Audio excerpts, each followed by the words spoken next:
Iran ने फैसला कर लिया कि अगर हमास फेल भी हो गया, नाकाम हुआ, तो वो इजराइल को किसी भी कीमत पर छोड़ेगा नहीं। ईरान ने रूस से ऐसे हथियार मिलने वाले हैं जिनसे पहला हमला इजराइल और अमेरिका के अड्डों पर किया जाना अब फाइनल भी हो चुका है।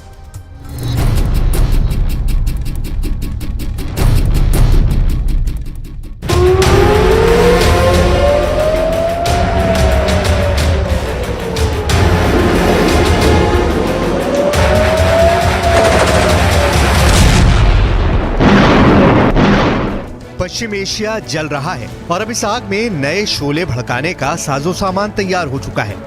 इजराइल और अमेरिका के लिए बहुत बुरी खबर ईरान से आई है। ईरान को मिलने जा रहा है सुखोई 35 फाइटर जेट और Mi-28 अटैक हेलीकॉप्टर। रूस से दोनों हथियार मिलने जा रहे हैं। इसके अलावा रूस से ईरान को याक 130 ट्रेनर जेट भी मिलेगा, जिससे ईरान के फाइटर पायलट्स की ट्रेनिंग और बेहतर हो जाएगी। सवाल है कि ये ताकत मिलने के बाद अब इजराइल से कैसे टकराएगा ईरान। पश्चिम एशिया में ईरान की फाइटर गोलाबंदी शुरू हो चुकी है।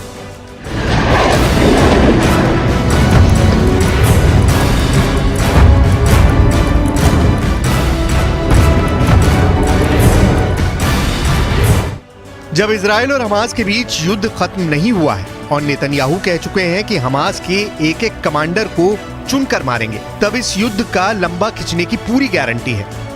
गाजा की आग कैसे पूरे पश्चिम एशिया को जला सकती है, इसका 1 महीने का ट्रेलर पूरी दुनिया ने देखा है। 15,000 लोगों की मौत तो सिर्फ शुरुआती कही जा सकती है, क्योंकि इजराइल का बॉम्बिंग मिशन अब गाजा से निकलकर बाहर भी जा सकता है और इसका सबसे बड़ा टारगेट अगर कोई बन सकता है तो वो है ईरान और साथ में वो मिलिशिया जो ईरान के साथ है। इसीलिए सुखोई 35 और Mi-28 अटैक हेलीकॉप्टर को लेकर रूस और ईरान की डील पर पूरी दुनिया में चर्चा हो रही है।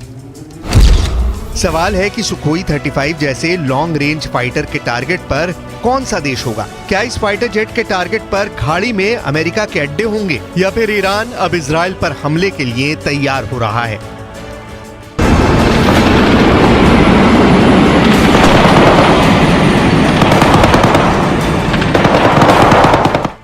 इससे पहले रिपोर्ट्स आ चुकी हैं कि ईरान के पायलट रूस के आधुनिक फाइटर जेट सुखोई 35 पर ट्रेनिंग भी ले चुके हैं और अब जल्दी ही ईरान को इन लड़ाकू विमानों की डिलीवरी भी मिल सकती है। जो रिपोर्ट्स मिल रही हैं उनके मुताबिक शुरुआत में ईरान को रूस से 24 सुखोई 35 फाइटर जेट मिल सकते हैं। तादाद तो इनकी कम लगती है, लेकिन ऐसे फाइटर ईरान की एयरफोर्स को गजब की ताकत देंगे, इसमें कोई शक नहीं। इस वक्त ईरान की एयरफोर्स को वो रेंज चाहिए जो इजराइल तक उसकी पहुंच आसान कर दे। इस वक्त ईरान की एयरफोर्स को नए टेक्नोलॉजी वाले फाइटर जेट चाहिए जो इजराइल और अमेरिका के जेट से टक्कर ले सकें, उन्हें दूर से ही टारगेट कर पाएं। इस वक्त ईरान को ऐसी फायर पावर चाहिए जो उसकी जमीन पर हमला करने वाली बड़ी फोर्स को मिटाकर रख दे। यानी ईरान के फ्रंट पर देखा जाए तो उसे इजराइल तक यानी करीब 1800 किलोमीटर की रेंज में ऑपरेट करने वाला एक फाइटर जेट चाहिए। सुखोई 35 के आने से ईरान की जरूरत काफी हद तक पूरी हो जाएगी। साथ में उसे अपने समुद्री मोर्चे पर घुसपैठ करने वाली फोर्स को रोकने के लिए अटैक हेलीकॉप्टर भी चाहिए।